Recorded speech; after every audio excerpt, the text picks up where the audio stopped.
بناتے اور تکبر نہ کرتے تو اس ذلت امیز عذاب کے اندر جو ہے وہ مبتلا نہ ہوتے، کیونکہ انہوں نے دنیا میں تکبر کیا تھا، بڑائی کو اختیار کیا تھا، تو ایسا عذاب ان کو دیا جائے گا جو ان کو ذلیل کرے گا۔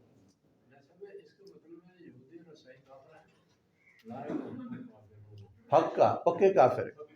ہاں، ایسا نہیں کہ کوئی میں شک ہے، کافرون بھی کہا حق کا،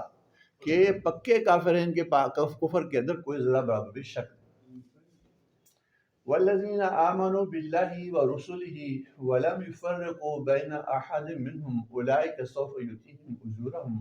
وکان اللہ غفورا رحیما۔ یہ اللہ تعالیٰ نے اس امت کی تعریف فرمائی ہے، میری آپ کی تعریف کی ہے۔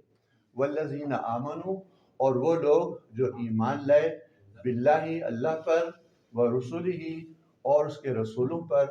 ولم یفرقوا اور نہیں انہوں نے فرق کیا، بین احد منہم ان میں سے کسی ایک کے درمیان، مابین،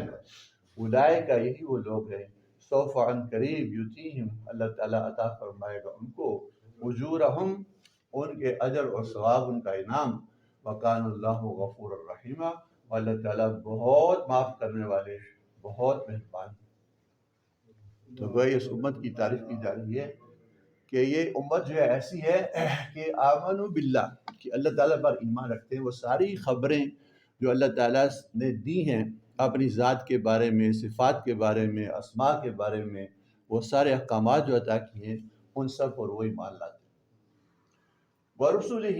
اور اس کے سارے ہی رسولوں پر ایمان لاتے ہیں، کسی کا وہ انکار نہیں کرتے، صرف لم یفرقوا بین احد منہم، وہ کسی کے درمیان فرق نہیں کرتے اس اعتبار سے کہ وہ رسول اور نبی نہیں ہے، بلکہ سب کو نبی اور رسول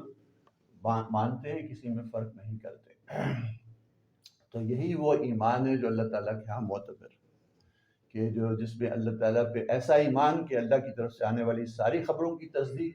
اور سارے نبی اور رسول جو کچھ خبر لے کے آئے اللہ تعالیٰ کی طرف سے سب کی تصدیق کرنا، اور کسی کے درمیان کوئی فرق نہ کرنا، یہی وہ لوگ ہیں کہ جن کو اللہ تعالیٰ عن قریب عطا کریں گے اجور،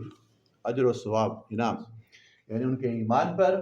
ان کے اعمال صالحہ پر، اور ان کے اخلاق پر، ان کے کردار پر، ان کے نفقات پر، جو کچھ انہوں نے اعمال کیے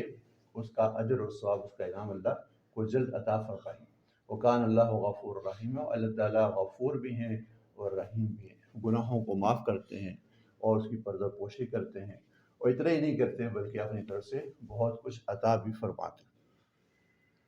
یسألک اہل الکتاب ان تنزل علیہم کتابا من السماء فقد سألوا موسیٰ اکبر من ذلک فقالوا ارنا اللہ جہرۃ فأخذتهم الصاعقۃ بظلمهم ثم اتخذوا العجل من بعد ما جاءتهم البینات فعفونا عن ذلک وآتینا موسیٰ سلطانا مبینا۔ یسألک، اے پیغمبر صلی اللہ علیہ وسلم، یسألک اہل الکتاب، اہل کتاب مطالبہ کرتے ہیں اے پیغمبر صلی اللہ علیہ وسلم آپ سے، سوال کرتے ہیں آپ سے اہل کتاب، یعنی مطالبہ کرتے ہیں اہل کتاب اے پیغمبر صلی اللہ علیہ وسلم آپ سے، ان تنزل علیہم، کہ آپ اتاریں ان کے اوپر، کتاباً ایک کتاب، لکھی لکھائی، من السماء آسمان سے، یعنی اہل کتاب یہودی،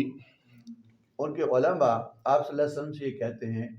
کہ ہم تو آپ کو رسول اس وقت مانیں گے جب آپ آسمان سے ایک لکھی لکھائی کتاب، ایک صحیفہ ہمارے اوپر اتاریں، اور وہ سارا مکمل صحیفہ ہو، پھر جا کے ہم آپ کی تصدیق کریں گے، ورنہ ہم آپ کی تصدیق نہیں کریں گے۔ تو گویا آپ کی تصدیق اور تکذیب کے لیے یہ شرط انہوں نے لگائی کہ لکھی لکھائی کتاب جو ہے وہ آپ کے اوپر جو اترنی چاہیے۔ یہ جو ان کی ضد اور عناد کی وجہ سے، کوئی ایسا نہیں کہ ایسا کرنے سے وہ ایمان لانا چاہتے تھے، بلکہ یہ بحث ان کی ایک ضد تھی، اور یہ کسی جگہ کسی شریعت کے اندر اس بات کا حکم نہیں کیا گیا کہ اگر کتاب جو ہے وہ تھوڑی تھوڑی کر کے نازل ہو تو اس کے اوپر یقین نہ لایا جائے جب تک کہ وہ پوری نازل نہ ہو۔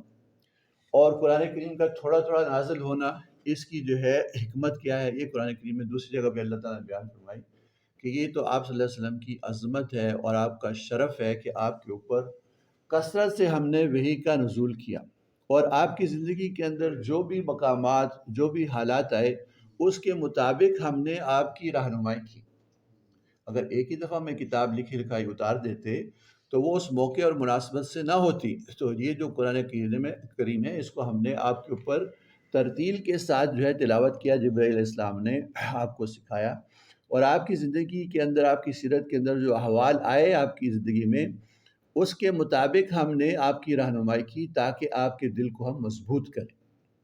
تو یہ قرآن کریم کا تھوڑا تھوڑا اترنا جو ہے، یہ آپ صلی اللہ علیہ وسلم کے شرف کی وجہ سے، آپ کی عظمت کی وجہ سے ہے۔ اس چیز کو قبول نہ کرنا، وہ اس بات کا مطالبہ کرنا کہ لکھا لکھایا صحیفہ ہو اور پھر وہ اترے بھی ہمارے اوپر،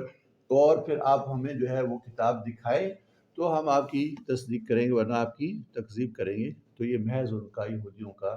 کوئی ضد ہے، اناد ہے، دشمنی ہے،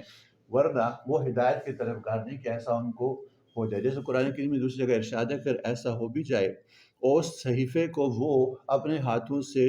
محسوس بھی کریں تو وہ یہ کہیں گے کہ ہمارے اوپر جو وہ جادو کر گئے۔ یہ وہ مطالبہ ہے جیسے مشرکین نے مطالبہ کیا تھا مکہ میں آپ صلی اللہ علیہ وسلم سے کہ ہم آپ پر ایمان لے آئیں گے اگر آپ